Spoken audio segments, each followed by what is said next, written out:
अथ द्वादशोऽध्यायः। अर्जुन उवाच एवं सततयुक्ता ये भक्तास्त्वां पर्युपासते ये चाप्यक्षरमव्यक्तं तेषां के योगवित्तमाः।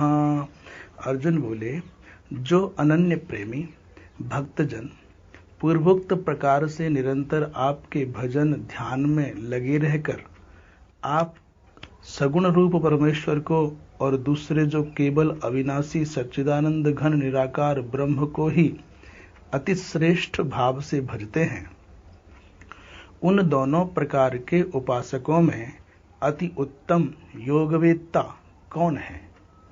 श्री भगवान उवाच मय्यावेश्य मनो ये माम नित्ययुक्ता उपासते श्रद्धया परयोपेतास्ते मे युक्ततमा मताः।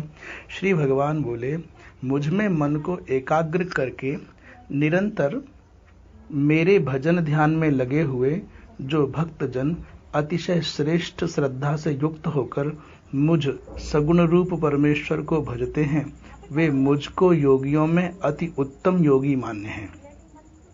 ये त्वक्षरमनिर्देश्यमव्यक्तं पर्युपासते सर्वत्र गमचिन्त्यं च कूटस्थमचलं ध्रुवं सन्नियम्येन्द्रियग्रामं सर्वत्र समबुद्धयः ते प्राप्नुवन्ति मामेव सर्वभूतहिते रताः।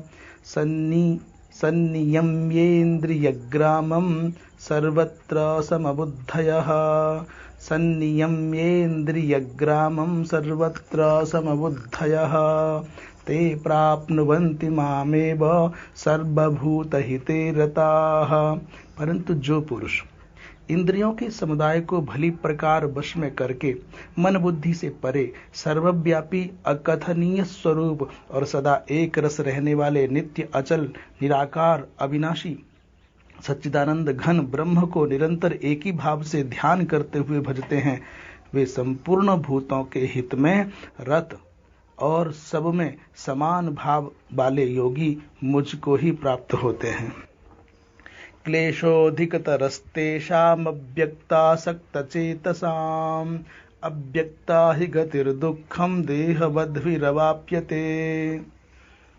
उन सच्चिदानंद घन निराकार ब्रह्म में आसक्त चित्त वाले पुरुषों के साधन में परिश्रम विशेष है, क्योंकि देहाभिमानियों के द्वारा अव्यक्त विषयक गति दुख पूर्वक प्राप्त की जाती है। ये तु सर्वाणि कर्माणि मयि सन्न्यस्य मत्पराः अनन्येनैव योगेन मां ध्यायन्त उपासते।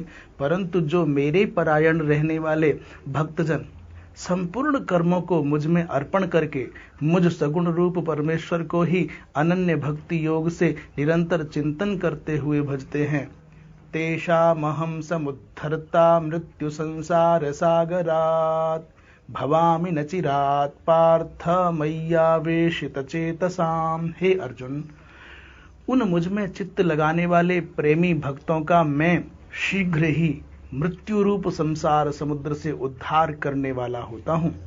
मय्येव मन आधत्स्व मयि बुद्धिं निवेशय निवसिष्यसि मय्येव अत ऊर्ध्वन्न संशयः।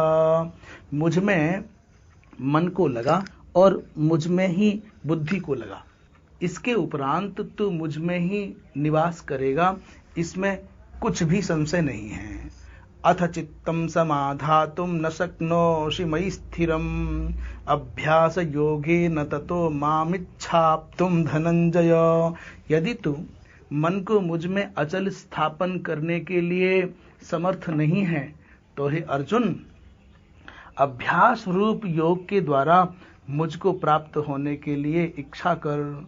अभ्यासेऽप्यसमर्थोऽसि मत्कर्म परमो भव मदर्थमपि कर्माणि कुर्वन् सिद्धिमवाप्स्यसि। यदि तू उपर्युक्त अभ्यास में भी असमर्थ है तो केवल मेरे लिए कर्म करने के ही परायण हो जा। इस प्रकार मेरे निमित्त कर्मों को करता हुआ भी मेरी प्राप्ति रूप सिद्धि को ही प्राप्त होगा। अथैतदप्यशक्तोऽसि कर्तुं मद्योगमाश्रितः सर्वकर्मफलत्यागं ततः कुरु यतात्मवान्। यदि मेरी प्राप्ति रूप योग के आश्रित होकर उपर्युक्त साधन को करने में भी तू असमर्थ है तो मन बुद्धि आदि पर विजय प्राप्त करने वाला होकर सब कर्मों के फल का त्याग कर। श्रेयो हि ज्ञानम अभ्यासात् ज्ञानात् ध्यानं विशिष्यते ध्यानात् कर्म फल त्यागात् शांतिरनंतरम। मर्म को न जानकर किए हुए अभ्यास से ज्ञान श्रेष्ठ है, ज्ञान से मुझ परमेश्वर के स्वरूप का ध्यान श्रेष्ठ है और ध्यान से भी सब कर्मों के फल का त्याग श्रेष्ठ है, क्योंकि त्याग से तत्काल ही परम शांति होती है। अद्वेष्टा सर्वभूतानां मैत्रः करुण एव च निर्ममो निरहंकारः समदुःख सुखक्षमी संतुष्टः सततं योगी यतात्मा दृढ़निश्चयः मय्यर्पित मनोबुद्धिर् यो मद्भक्तः समे प्रियः। जो पुरुष सब भूतों में द्वेष भाव से रहित, स्वार्थ रहित, सबका प्रेमी और हेतु रहित दयालु है तथा ममता से रहित, अहंकार से रहित, सुख दुखों की प्राप्ति में सम और क्षमावान है, अर्थात अपराध करने वाले को भी अभय देने वाला है, तथा जो योगी निरंतर संतुष्ट है, मन इंद्रियों सहित शरीर को बस में किए हुए है और मुझ में दृढ़ निश्चय वाला है, वह मुझ में अर्पण किए हुए मन बुद्धि वाला मेरा भक्त मुझको प्रिय है। यस्मान्नोद्विजते लोको लोकान्नोद्विजते च यः हर्षामर्षभयोद्वेगैर्मुक्तो यः स च मे प्रियः। जिससे कोई भी जीव उद्वेग को प्राप्त नहीं होता और जो स्वयं भी किसी जीव से उद्वेग को प्राप्त नहीं होता तथा जो हर्ष, अमर्ष, भय और उद्वेगादि से रहित है, वह भक्त मुझको प्रिय है। अनपेक्षः शुचिर्दक्षः उदासीनो गतव्यथः सर्वारंभ परित्यागी यो मद्भक्तः समे प्रियः। सर्वारंभ परित्यागी यो मद्भक्तः समे प्रियः। जो पुरुष आकांक्षा से रहित, बाहर भीतर से शुद्ध है, जो पुरुष आकांक्षा से रहित, बाहर भीतर से शुद्ध, चतुर, पक्षपात से रहित और दुखों से छुटा हुआ है, वह सब आरंभों का त्यागी मेरा भक्त मुझको प्रिय है। यो न हृष्यति न द्वेष्टि न शोचति न कांक्षति शुभाशुभ परित्यागी भक्तिमान्यः समे प्रियः।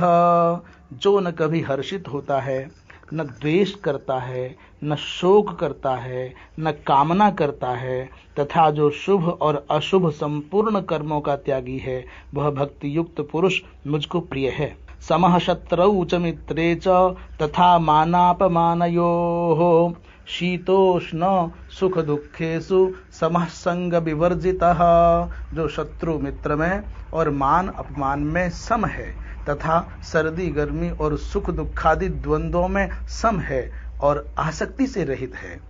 तुल्य निंदा स्तुतिर्मौनी संतुष्टो ये न केनचित् अनिकेतः स्थिरमतिर् भक्तिमान में प्रियो नरः। जो निंदा स्तुति को समान समझने वाला, मननशील और जिस किसी प्रकार से भी शरीर का निर्वाह होने में सदा ही संतुष्ट है और रहने के स्थान में ममता और आसक्ति से रहित है, वह स्थिर बुद्धि भक्तिमान पुरुष मुझको प्रिय है।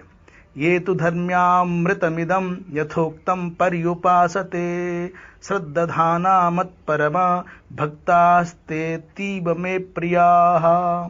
परंतु जो श्रद्धायुक्त पुरुष मेरे परायण होकर इस ऊपर कहे हुए धर्ममय अमृत को निष्काम प्रेम भाव से सेवन करते हैं, वे भक्त मुझको अतिशय प्रिय हैं। ओम तत्सद इति श्रीमद्भगवद्गीतासु उपनिषत्सु ब्रह्म विद्यायां योगशास्त्रे श्री कृष्णार्जुन संवादे भक्ति योगो नाम 12वाध्यायः।